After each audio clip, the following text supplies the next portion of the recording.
Hi guys, I am host Gaurav Phupti and welcome to our channel Homegram. आज का topic बहुत serious होने वाला है। Why new developers will not go to Noida. So current में कुछ ऐसे इंसिडेंट्स चल रहे हैं नोएडा अथॉरिटी के, यूपी गवर्नमेंट के, डेवलपर के। So I thought that I should share with you. साथ ही साथ हम पुराने इंसिडेंट्स की बात करेंगे कि आज नोएडा कब कब जो है बैड लाइमलाइट में रहा। नोएडा, ग्रेटर नोएडा, यमुना एक्सप्रेसवे, मैं तीनों को एक ही कटघरे में खड़ा कर रहा हूँ। तो ये डिस्कशन बहुत ज़्यादा ज़रूरी है आपकी अंडरस्टैंडिंग के लिए, अगर आप नोएडा से किसी भी तरीके से जुड़े हुए हैं या जुड़ना चाहते हैं। सो वीडियो शुरू करने से पहले मैं आप लोगों से पूछना चाहूँगा, अगर आपने कभी नोएडा में किसी प्रोजेक्ट में अगर कभी भी इन्वेस्टमेंट की है तो नीचे कमेंट बॉक्स में ज़रूर बताइएगा, और वीडियो अच्छी लगे तो लाइक ज़रूर कीजिएगा। सो शुरू करते हैं वीडियो। डेवलपर्स, इतने बड़े बड़े डेवलपर्स नोएडा क्यों नहीं आ रहे हैं? इसी के साथ ही एक सिटी है जो कि गुड़गांव कहाँ से कहाँ पहुँच गई। हमेशा ये डिबेट तो चलती रहती है, बट आज इस डिबेट में नहीं जाएंगे। हम बात करेंगे 2007 की। तो 2007 में ग्रेटर नोएडा में 2000 हेक्टेयर की ज़मीन जो है एक्वायर की जाती है, लैंड एक्विजिशन की जाती है। किसके द्वारा? यूपी गवर्नमेंट के द्वारा। तो 16 विलेजेस की ये लैंड एक्वायर कर ली जाती है इंडस्ट्रियल पर्पस के लिए। तो इंडस्ट्रियल पर्पस के लिए जो लैंड एक्वायर होती है, according to the land bill, आप जो है उसके अगेंस्ट कोई भी पिटीशन दाखिल नहीं कर सकते। बट ये इंडस्ट्रियल के लिए नहीं होती है, रेजिडेंशियल डेवलपर्स को आगे दे दी जाती है। सो जो किसानों को मुआवजा मिलता है वो है 850 रुपये पर स्क्वायर मीटर। और ये डेवलपर्स को जो यूपी गवर्नमेंट आपकी ग्रेटर नोएडा अथॉरिटी के द्वारा दी जाती है लैंड, तो 10,000 से 12,000 स्क्वायर मीटर पे। Can you imagine? Almost 15 times of the land acquired by farmer, और बीच में कट 15 गुना करके आपको डेवलपर्स को दी जाती है।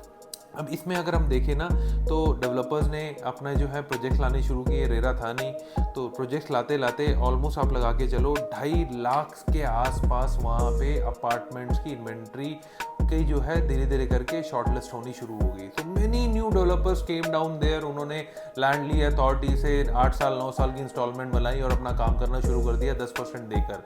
तो इसके साथ साथ अगर हम बात करें, तब आते हैं फार्मर्स के प्रोटेस्ट। सो फार्मर्स के प्रोटेस्ट आते हैं, सुप्रीम कोर्ट तक ये पूरा का पूरा चलता है केस।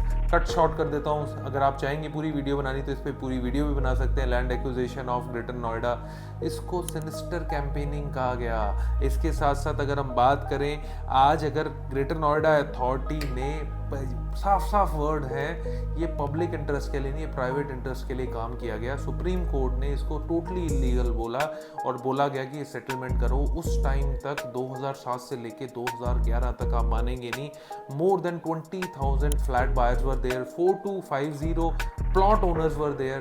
तो 24,000 लोगों ने वहाँ पे इन्वेस्टमेंट कर दी थी। ये 4 साल के लिए वहाँ की मार्केट ठप रही, ना कंस्ट्रक्शन हो रही थी, सारी चीज़ें स्टॉल पे थी और यहाँ प्रोटेस्ट चलता रहा। इस टाइम पे नोएडा, ग्रेटर नोएडा की सबसे ज़्यादा जो है ब्रांड वैल्यू बिल्कुल नीचे आ गई। चल, हालांकि उस टाइम पे मार्केट बहुत अच्छा कर रही थी, but somehow what we have seen, people who have invested in that time in that area, उन सालों में उन्हें कोई भी एप्रिसिएशन नहीं मिला, क्योंकि कंस्ट्रक्शन ही हुई। यूजली सारे के सारे प्रोजेक्ट्स जो है गड्ढे की स्टेज पे ही रह गए। सो ये था वो 4 साल का कंप्लीट मिस, जिसमें जो है सुप्रीम कोर्ट का भी कहना है ये तो सिर्फ प्राइवेट इंटरेस्ट के कारण काम किया गया है। जो भी वो पॉलिटिकल अलायंसेस थे या ग्रेटर नोएडा अथॉरिटी इन्वॉल्व थी, but it was not good for farmers at all. तो 2007 से लेके 2011 तक ये चीज़ चलती रही। उसके बाद आती है बात हमारी नोएडा, ग्रेटर नोएडा की इमेज तो ऑलरेडी शटर्ड हो चुकी थी। फिर आता है दिसंबर 2014। दिसंबर 2014 में अगर आप लोगों को याद है तो मैं बता देता हूँ, 2 किलो सोना, 10 करोड़ रुपए कैश, सेक्टर 51 नोएडा में 20 से ज़्यादा रेड लगी। 100 से ज़्यादा आईटी के जो है इनकम टैक्स के ऑफिसर्स ने किसी के घर रेड मारी। आप कहेंगे या तो पॉलिटिशियन के घर होगी या किसी बिल्डर के घर होगी, नहीं, he was chief engineer Yadav Singh. तो चीफ इंजीनियर थे ये नोएडा अथॉरिटी के, यमुना एक्सप्रेसवे अथॉरिटी के और ग्रेटर नोएडा अथॉरिटी के। तो ये बड़े क्लोज एलाइज माने जाते थे मायावती जी के। Can you imagine?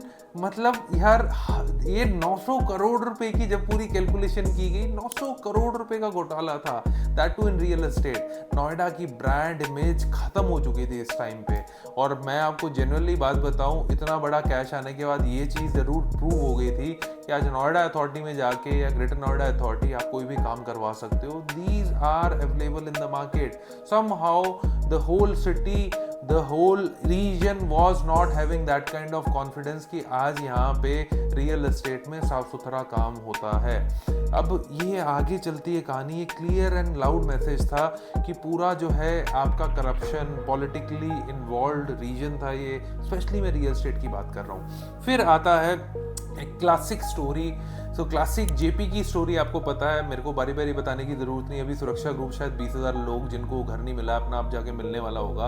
हम बात कर रहे हैं वे लॉन्ग बैक। सो 2003 में जब जेपी ग्रुप को ताज एक्सप्रेसवे, जिसे आज यमुना एक्सप्रेसवे बोला जाता है, उसका टेंडर मिला, तो ताज एक्सप्रेसवे में 12,500 हेक्टेयर की लैंड दी गई। 500 इंटू 5 हेक्टेयर में 5 पार्ट में डिवाइड की गई थी।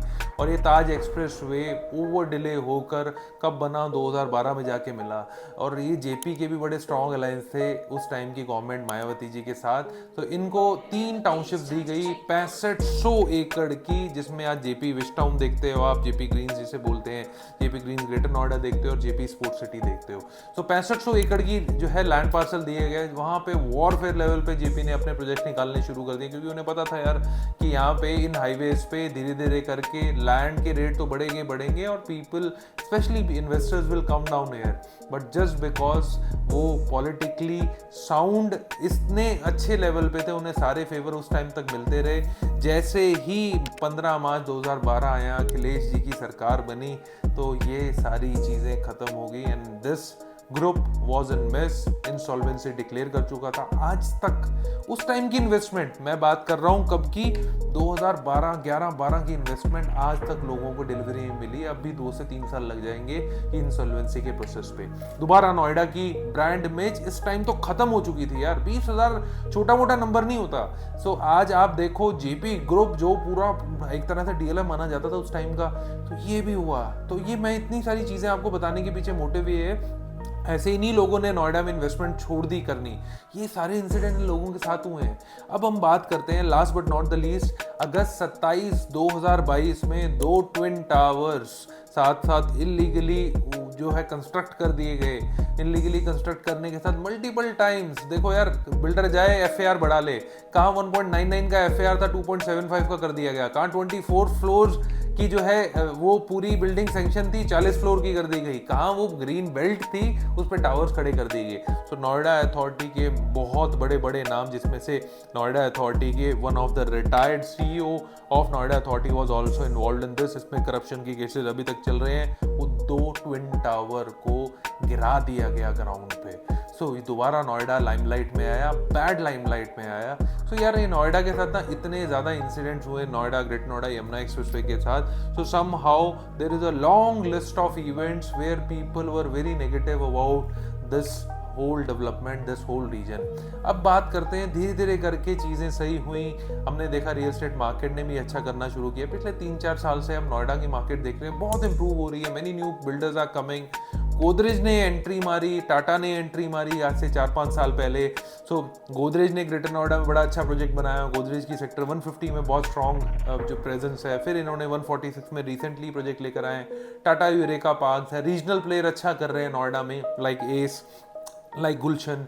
सो मार्केट ने थोड़ा सा जो है पॉजिटिव सेंटीमेंट दिखाया। साथ साथ Noida is a wonderful livable place. The greenery, the service road, the infrastructure बहुत ही अच्छा नोएडा की। ये सारी चीज़ें अनडाउटली हमें माननी चाहिए कि बहुत अच्छी हैं। But somehow if we specifically talk about this investment hub, this electronic city where the biggest airport is constructed, आज रिसेंट डेज में ना कुछ खिचड़ी समझ नहीं आई। अभी क्या हुआ, आप नवंबर 2022 में डेवलपर्स को जो है एक ई ऑक्शन के द्वारा लैंड जो है दी गई। ऑनलाइन ई ऑक्शन हुआ। ऑनलाइन ई ऑक्शन में सेक्टर 94 और सेक्टर 72 में 2 लैंड पार्सल निकले। एक कंपनी ने जो कि गुड़गांव की थी, अदर स्टेट की थी, उसने वहाँ के 2 प्लॉट ले लिए गए। 176 करोड़ 827 करोड़ रुपीस की अलॉटमेंट हुई। 5-5 लाख रुपए, क्योंकि और लोग और बिल्डर्स नहीं थे तो 5 लाख रुपए ज़्यादा देकर इन्होंने वो लैंड अलॉट करवा दिए गए। अब ये बात हो गई, मैं 1.5 साल पुरानी बात कर रहा हूँ। अब मई 10 को अचानक से एक यूपी गवर्नमेंट इशू करती है नोटिफिकेशन, जिसमें बताया जाता है कि ये रियल एस्टेट डेवलपर जो है कहीं ना कहीं कैंसिल कर देते हैं allotment. It is not fit for their, मतलब इट इज़ नॉट एलिजिबल। 1.5 साल बाद याद आ रहा है। अब 1.5 साल में इवेंट क्या क्या हुए, वहाँ पे लैंड अलॉट होगी, लाइसेंस ले लिया बिल्डर ने, सारे के सारे अप्रूवल्स ले लिए, सारी क्लियरेंस करवा ली, और सबसे बड़ी बात, रेरा ले लिया। 2 प्रोजेक्ट का रेरा आ चुका, उसके साथ साथ उसने अपना सेल करना शुरू कर दिया। इतनी बड़ी बड़ी होर्डिंग दिखा लगाई, मेरे ख्याल से नोएडा अथॉरिटी, यूपी गवर्नमेंट को उस टाइम पे नहीं दिखी। इतने बड़े बड़े न्यूज़पेपर में ऐड निकाले, तब भी नहीं दिखे। उन्होंने इतनी बड़ी कंस्ट्रक्शन टीम खड़ी करके कंस्ट्रक्शन शुरू कर दी, फिर भी नहीं दिखा। फिर जाके उन्होंने 1400 लोगों को अपार्टमेंट बेच दिए, 1500 करोड़ से ज़्यादा इन्वेस्टमेंट लगा दी, फिर भी नहीं दिखा। बट 1.5 साल बाद उन्होंने अपनी आंख बंद कर ली और सीधा नोटिस भेज दिया कि हम आपकी जो है दोनों साइड बंद कर रहे हैं। सरप्राइजिंगली 3 दिन पहले सेक्टर 72 बोली तो साइट भी सील कर दी है, और इसमें साफ साफ बात बोली गई है कि ये जो है आप एलिजिबल नहीं है, इसलिए हम ये दोनों अलॉटमेंट कैंसिल करते हैं। यार वो 1400 बायर्स का तो सोचो, वो फार्मर प्रोटेस्ट वाले टाइम पे जिन लोगों ने पैसा लगाया था, वो 4 से 5 साल उनका पैसा जहां होल्ड पे रहा, जिनको डिलीवरी मिल गई वो बात अलग है, बट जिनका 4 साल 5 साल पैसा होल्ड पे रहा, उनका क्या होगा यार? आज उनको तो कोई जानने वाला पहचानने वाला नहीं है ना। उसके अलावा जेपी में इतनी बड़ी हैसल हुई, इतनी बड़ी प्रॉब्लम्स हुई, जैसे भी हुई, किसी भी कारण हुई, बट वो ना पिसता वही आदमी है जिसके पैसे लगे होते हैं। कंज्यूमर, एक कस्टमर ही पिसेगा। आज ये 1400 लोगों के बारे में सोचना चाहिए। तो मेरा ये वीडियो बनाने का मेन मोटिव क्या था? Today Noida brand image has been destroyed again. Prestige 65 एकड़ में जो है गाजियाबाद में आ रहा है। ग्रेटर नोएडा अपनी जो है नई प्लॉट्स की स्कीम लेकर आ रहा है, जिसमें ई ऑक्शन करके टाउनशिप लेकर आएगा, जिसमें शोभा ने भी इंटरेस्ट दिखाया है, गोदरेज ने इंटरेस्ट दिखाया है, एल्डिको आ रहा है। इतने बड़े बड़े डेवलपर्स आ रहे हैं यार। अगर आप ऐसे काम करोगे तो मुझे लगता है हर कोई डर के रहेगा और इस रीजन से दूर रहेगा। तो somehow if you want, this is a very good suggestion for you. मैं शायद अथॉरिटी या यूपी गवर्नमेंट को सजेशन देने वाला कोई नहीं बनता, बट सम हाउ हमें कस्टमर ओरिएंटेड सोचना पड़ेगा और क्विक एक्शन लेना पड़ेगा। अगर कैंसिल करना था तो डे 1 कैंसिल कर देते, हफ्ते 10 दिन 15 दिन बाद आपको समझ आता कि यार ये नहीं है, ये एलिजिबल नहीं है कंपनी, तब कैंसिल कर देते। 1.5 साल बाद ये काम नहीं होते। I am not taking any kind of leverage और I am not in side of the developer. मैं तो बेयरली उसका जो है इस टाइम पे कोई प्रोडक्ट सेल कर रहा हूँ, बट मैं एक ऐसी सच्चाई के सामने हूँ। जो इवेंट्स हुए उसको भी मैं कहीं ना कहीं एक तरह से मान के चलता हूँ। उसके पीछे गलती पीछे बैकग्राउंड में बैठे हुए लोगों की थी, जिन्होंने अनदेखी की या करप्शन का साथ दिया है, पॉलिटिकली एसोसिएटेड रहे।